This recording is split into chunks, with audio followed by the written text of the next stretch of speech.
Hello and welcome. Thank you for joining us. We are broadcasting from the Oklahoma Rodeo Opry, and our guest today is none other than singer-songwriter Bryan White. He's here today to share his amazing journey of his longevity in the music industry. If you want to know what it takes to have longevity in the music industry, well, stay tuned because this is Oklahoma Up Close on location.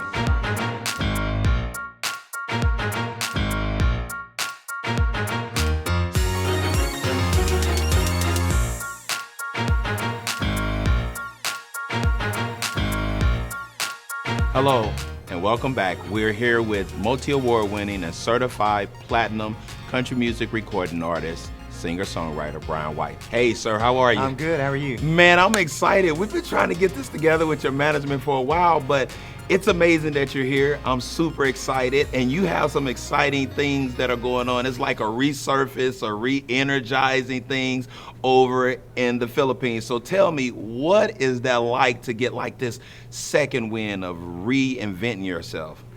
Well, it's a little bit overwhelming because it was unexpected, you know. So it's brought on a renewed sense of energy in terms of making music. You know, it's kind of breathed new life into me because of the height of my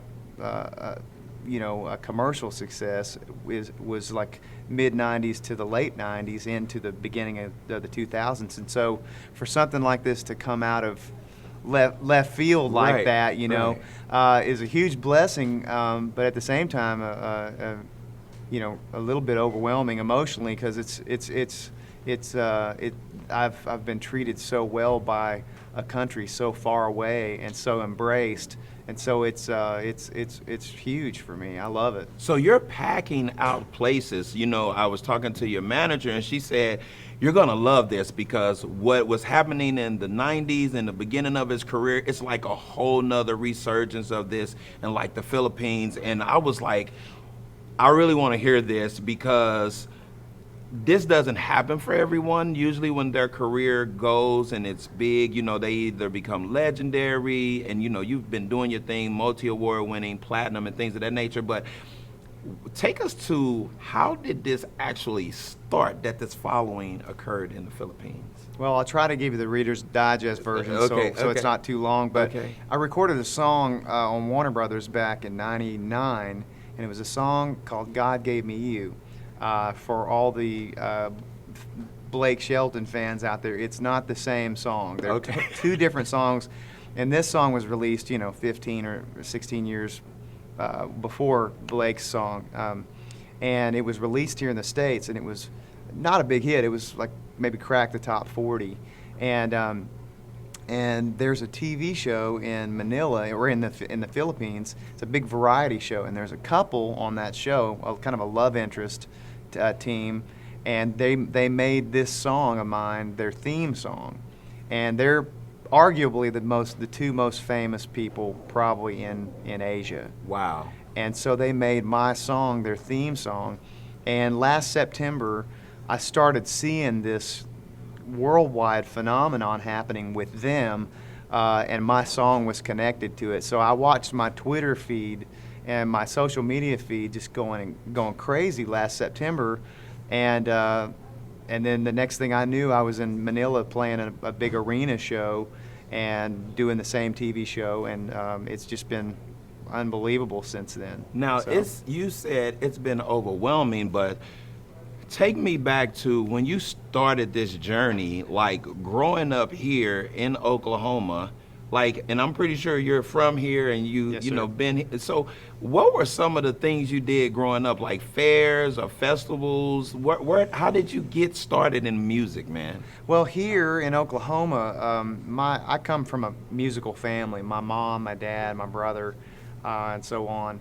And so there were all of these opportunities for me to be a part of something musical as a kid and kind of, get my feet wet and hone my chops. And I was a drummer initially, and so I kind of got it honest, and because of my parents, I had a lot of opportunities to really develop myself musically, so, and there's so many cool places to play in Oklahoma. Right. So what was some of did you ever get a chance to do festivals? Or because I know a lot of time in Oklahoma there are so many festivals, so many concerts, and that's where people usually cut their teeth. So can you recall any memories of any of those that you ever worked in and performed in? You know what? I didn't do a lot of solo stuff when I lived here in Oklahoma. I was more, the only solo out front stuff I did was here at the Opry, at Oklahoma Opry. They're always asking this question, like, what is it so special about Oklahoma? So when you were growing up here,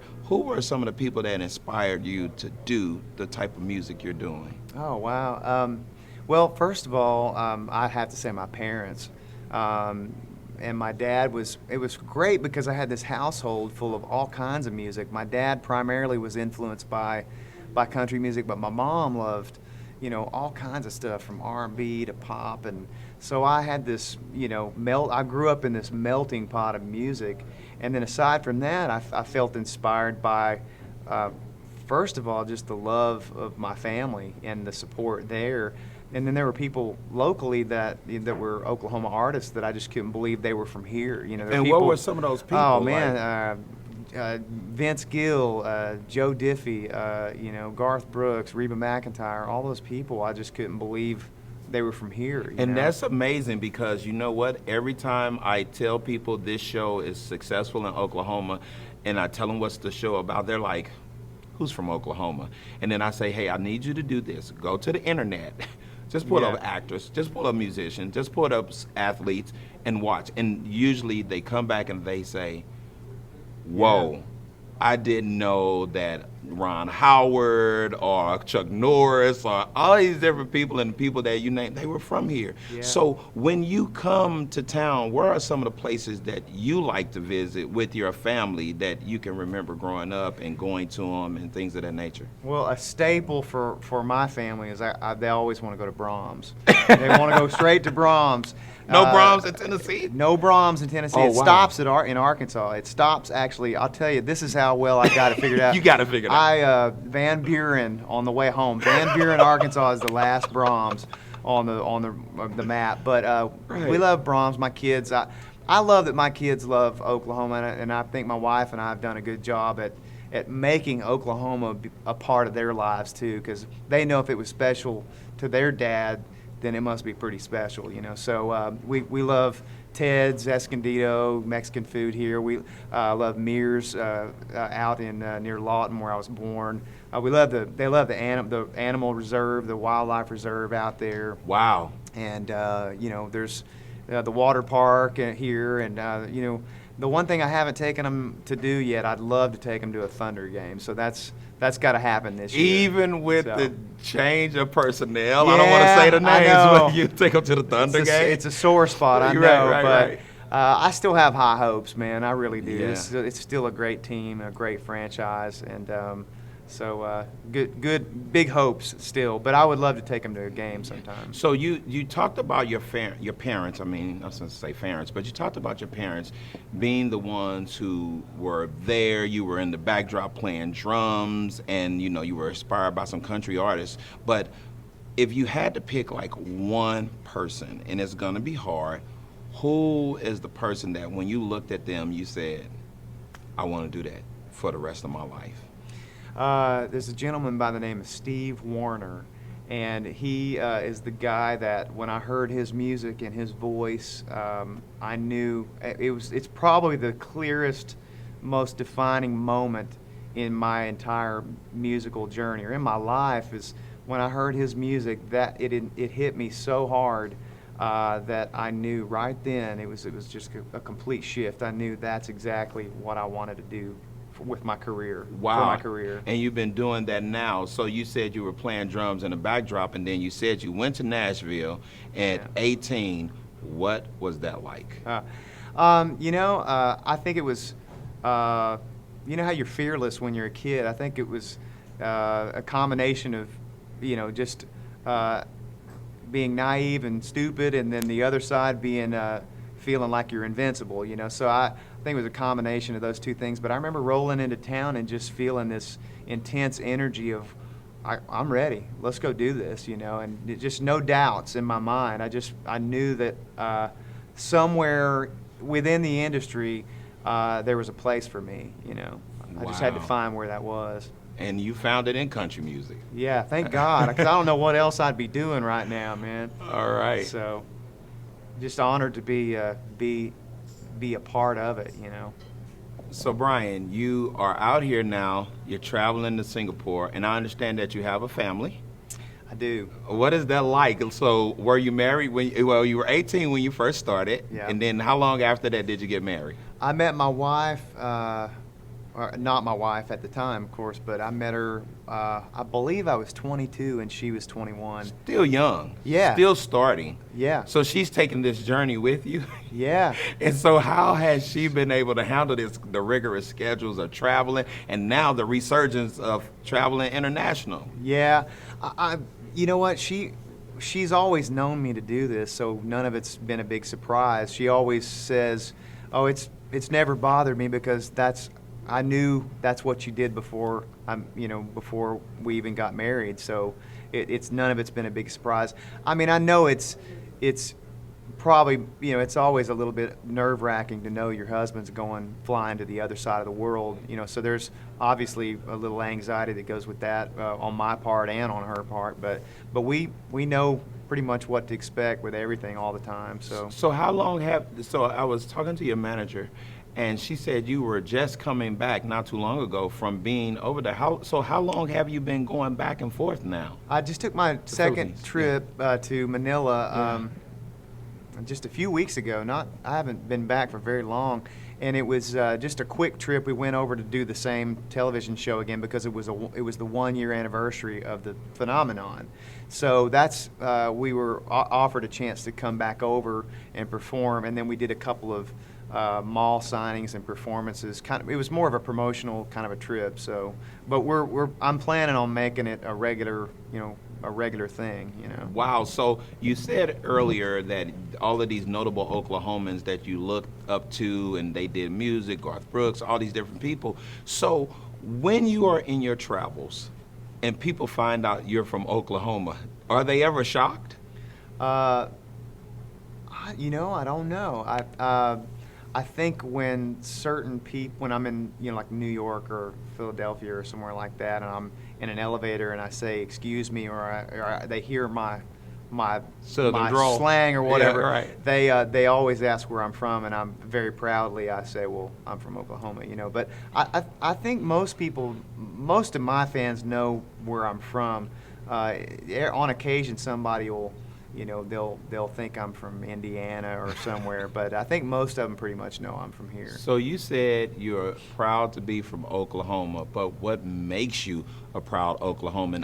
And I'll tell you this, I'm not actually from Oklahoma. I'm from a little town, and the reason I was asking you that, I'm from a town called Ferguson, Missouri. You probably never heard of it. Oh, yeah. Yes, so people are like, you're from Ferguson, and this excitement. Now I can say I've met somebody from Ferguson. And people get excited, and so that's why I was asking you that question. But I heard you say that I'm proud to be an Oklahoman. Why? What is that reason on the inside that makes you proud to be an Oklahoman? The reason that I'm proud to be from Oklahoma is because I look at myself as a product of someone's perseverance, and what I mean by that is Oklahoma is made up of so many great people. I mean, it's you've got the story of the Grapes of Wrath, where everybody migrated west because of the Dust Bowl and the economy and everything that happened in the 30s.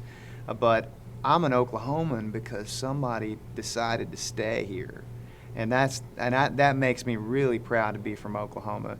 And I just know where I come from. I know the people that I came from, and they're salt of the earth people, and that makes me very proud to be from here. Now, I know Oklahomans, when I talk to them, and I've talked to a ton of musicians, they all seem to have this kind of spiritual vibe. And you named the song that you wrote about, what was it, God made you. Yeah, God Gave Me You. God yeah. Gave Me You. Where did that inspiration come from? And is that part of your Oklahoma roots that makes those type of songs? Oh yeah, I think you write. First of all, I wish I had written "God Gave Me You." I didn't write it. Okay. I cannot take credit for that. One of my dear friends wrote that.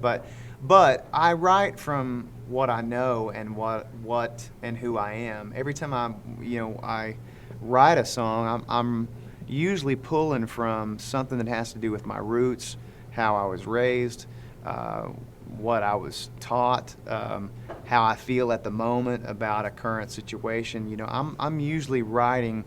There's a little bit of Oklahoma in everything that I write. So it's just shaped you, like it's shaped. So your whole muse, if you will, is from growing up and being and having life experiences here in Oklahoma? Absolutely. I mean, not everything I write has, it's not specifically about Oklahoma, but there's an element, I think you can hear my music and you can kind of go, oh yeah, I see it. There's a kind of a thread through most of what I do that can kind of points back here.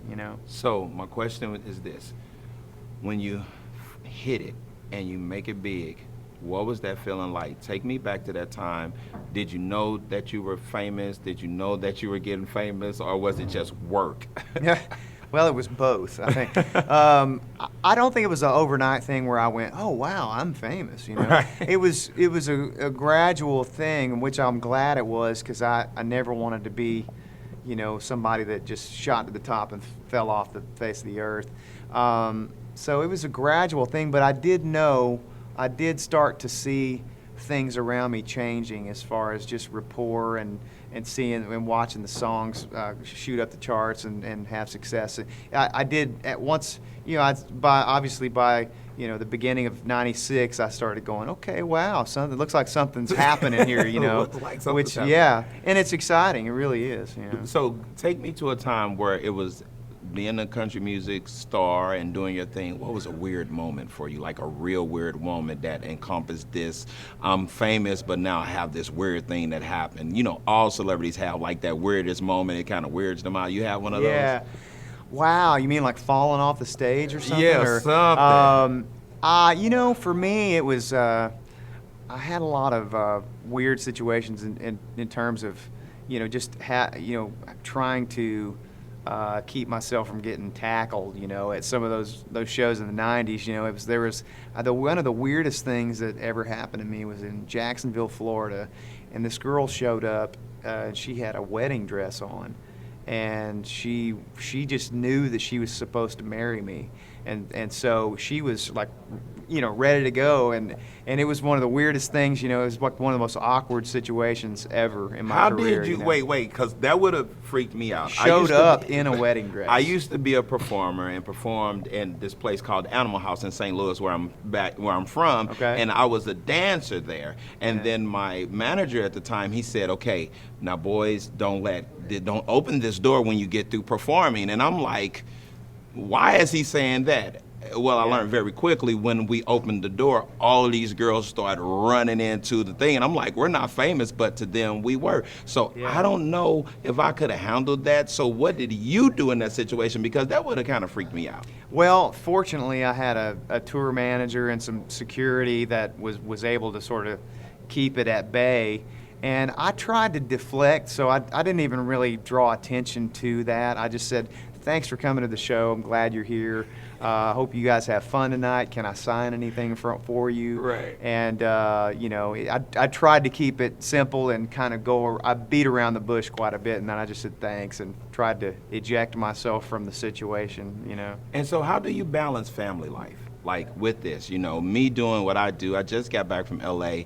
I have 4 children, and Wow. it's a juggling act. Being a dad, being a husband, being a professional, doing entertainment and stuff. So how have you been able to be successful at balancing family life? Well, I hope I've been successful at it. You know the game. It's a lot easier for me. I don't have any problem saying no to somebody now. Back in the beginning, like in the early stages of my career, I was single, the beginning part of it. So I had I wanted to work, so I had a hard time saying no to anybody. So I really just worked myself into the ground and worked hard and was kind of a little bit afraid to say no. And now, when it comes to my kids, if I think it's going to affect anything to do with my kids or me missing something that's important or whatever, I have no problem with going, no, I can't be at that engagement, or I can't play this show. So I just don't take, if it lands on a particular point, that's important for my family, I'll pass on something, So I just have to make collective decisions with my wife that are best for our family, And so for those who are going to be our viewers, you've been in the industry for a long time. Real quick, how hard is it and how much work it is? Because with the internet and everything nowadays, people think, oh man, they're overnight success, but you know a different side of that. Yeah.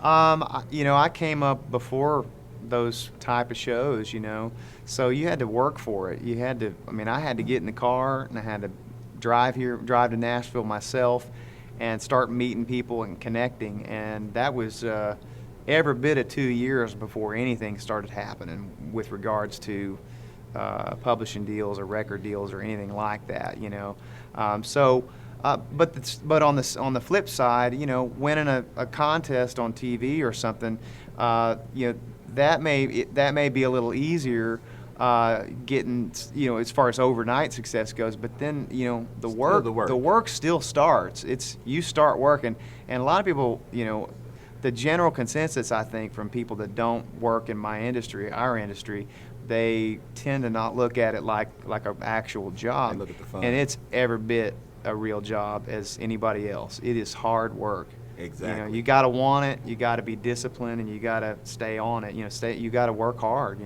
So you are back here now to be here at this place to do a music workshop, and then you're performing tonight. We're here at the Oklahoma Rodeo Opry. Yep. And how has this been? Because I understand that you come back here on an annual basis to do this event. Yeah, well, I look at this as this is my way of giving back to a place that gave me so much as a kid. When I was a kid, there weren't a whole lot of places to perform, and really cut your teeth and get an experience of what it means to become an entertainer. And this place was a place for me to do that. And that's why it's so sacred to me. It's so important. Because I noticed that earlier in your music workshop and teaching about songwriting, we got a chance to hear little kids as well as teenagers into adulthood singing, performing live in front of you. And that's a rare opportunity because not everybody gets that. So when you were talking earlier about some places and things or venues that shaped you, it's evident that this is a place that really has shaped you and what you're doing, teaching you about performing, giving you those opportunities. So what is next for Bryan right now? Besides just doing the Philippine tour, what's next? Well, for me, I'm kind of multi-tiered.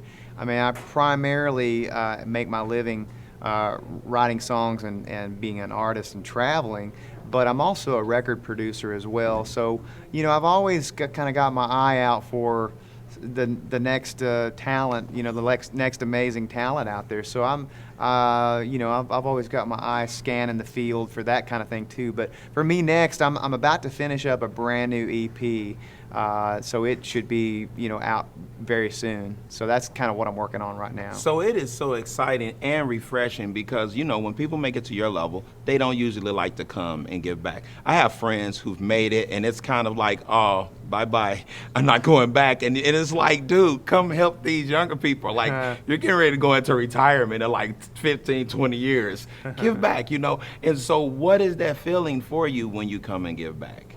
Well, it's I don't think twice about it. I feel like it's a responsibility. It's something that I have to do. And I'm just honored that they keep calling me to come back and do this because I get something out of it too. It may look like we're the ones out there teaching from our experience, but we always take something from it too, So with this being the Oklahoma Rodeo Opry, why would you tell someone to come to Oklahoma and visit Oklahoma? Because, there's a ton of things that you and I know, but if you were pitching Oklahoma, why would you tell somebody to come and visit Oklahoma? Wow, that is a loaded question. There's so many great ways to answer it for me. I would say come to Oklahoma because of the culture, the great people, the salt of the earth people here, the grit, the history, the rich history that's here. There's so much to learn here. Come see a Thunder game, you know, and the food is incredible. And there's a way of life here there's something about the people here. It's like everybody carries a confidence, but it's mixed with humility. Everybody knows who they are, but there's a humility that's really kind of goes. It's kind of unspoken, you know, but you feel it when you meet people here. It's a great family-oriented place. It's a great place to raise kids. I had a great childhood, and there's a lot of great beauty here too. You can go to the four corners of this state, and they all look different, you know. Wow. So Bryan, this show, Oklahoma Up Close, is all about telling people what it would take for them to go on and be successful. So in about 10 seconds, tell us in your own words, what do you think it takes for a person to go on and be successful? Is that with regards to music or anything in life? Yeah. Well, I would just say, first of all, you got to have a support system. You got to have great family, great friends around you that believe in you, that are not just willing to tell you that you're great and encourage you, but also be willing to be vulnerable to allow those people to tell you what you need to hear, you know, and not just you know, blow smoke too at the same time. So I'd say a support system is great, but believe you can do it. You know, believe that you can do it, and that you have everything that God's given you to do what you want to do, and those dreams were put there for a reason. So there should never be any doubt. You should just go after them, you know, in full force, and there's no way that you can't be successful. Well, Bryan White, thank you so much for your time. You too, man. All Thank right. you. I hope you've enjoyed our show today. I would like to thank our guest, Bryan White, for joining us. Think about this. Change is inevitable, but your attitude towards that change, it is always optional. Until next time, keep looking forward.